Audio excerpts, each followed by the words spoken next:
And though it might be a surprise to many, I've taught at all three levels of the education sector: primary, secondary, and tertiary. And while the Teaching Council bill we are discussing may prioritize the primary and secondary teachers, it has implications for the sector on a whole. And therefore, as a lecturer at the tertiary level, it is incumbent on me to support this initiative and to lend my voice to the advocacy. Now, the Jamaica Teaching Council bill is framed as a professional regulation. Regulations must embed at their center the principles of fairness, justice, and transparency.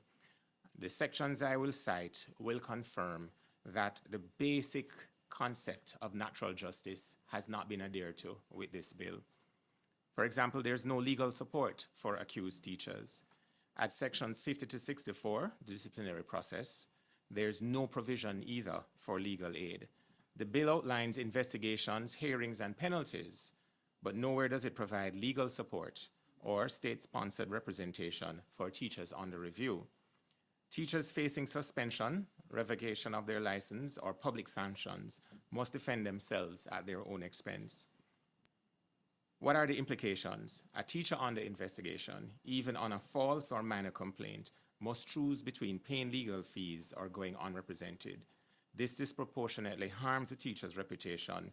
With limited income or access to legal support, that situation is further exacerbated. Then there's the issue of not having the right to face one's accuser.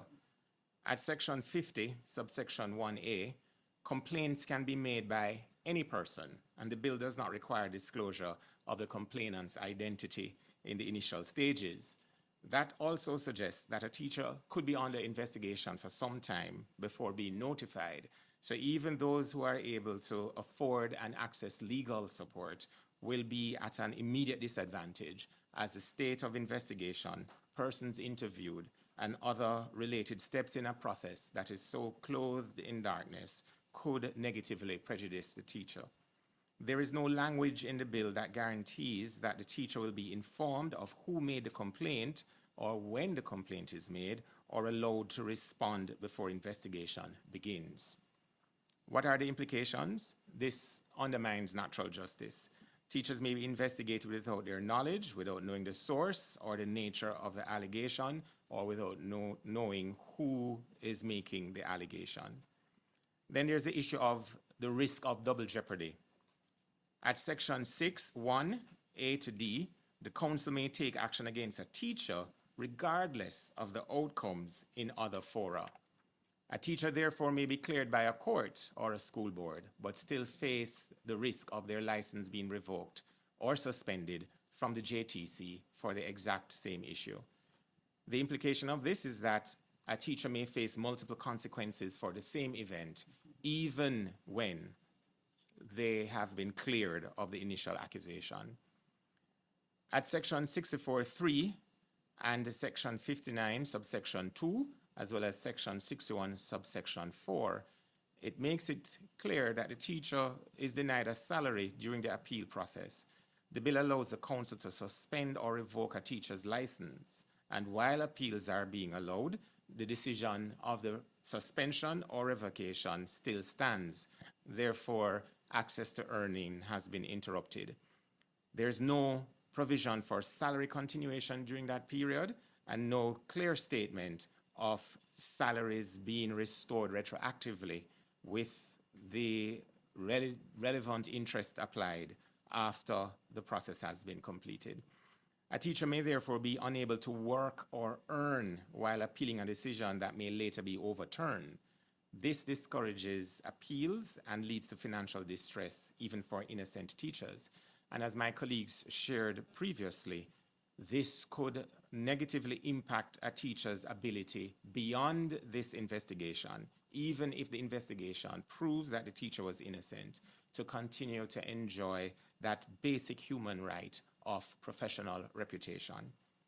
Then there's the matter of the ease with which investigations can be launched. At the relevant section, 50, subsection 1, a complaint from any person, which is the language of the bill, any person, is enough to trigger an investigation. There is no requirement for an initial screening no test of the veracity of the complaints, and no accountability for false or vexatious complaints. So a teacher remains professionally injured, even if, I guess, at the end, the complainants say, finger mash no ball, member play where they play. The problem is the education of our children and the professional reputation of our teachers is not a game down a manual road. Then there are the excessive penalties. At section 59, suspension is discussed. Revocation at section 61, and offenses and penalties at section 71. The penalties include suspension or revocation of license, public disclosure of disciplinary outcomes, and fines up to $1.5 million. We find that this is onerous. There are criminal acts across this country's legal system for which public disclosure is not required, nor never actually happens, and therefore it would be an unusual disadvantage to place our teachers in this potential situation. And of course, imprisonment for practicing without a license. What are the implications? The punishments are extreme, especially when there is no tiered approach to distinguish between a minor infraction or serious misconduct, or even whether this was professional misconduct or otherwise. Our recommendations on these matters include establish a legal defense fund or provide guaranteed state-sponsored legal aid for teachers on the investigation.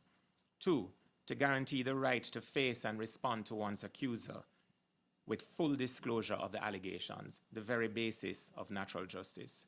3, protect teachers from double jeopardy. No further sanction by the JTC if that individual has been cleared in other lawful or legal processes. 4, to guarantee salary continuation during appeals unless the teacher is convicted or formally found guilty. And 5, to introduce a preliminary screening process to filter out groundless complaints or complaints of a vexatious manner. Finally, establish a proportional penalty system with clear guidelines, options for rehabilitations, and safeguards for fairness. Thank you.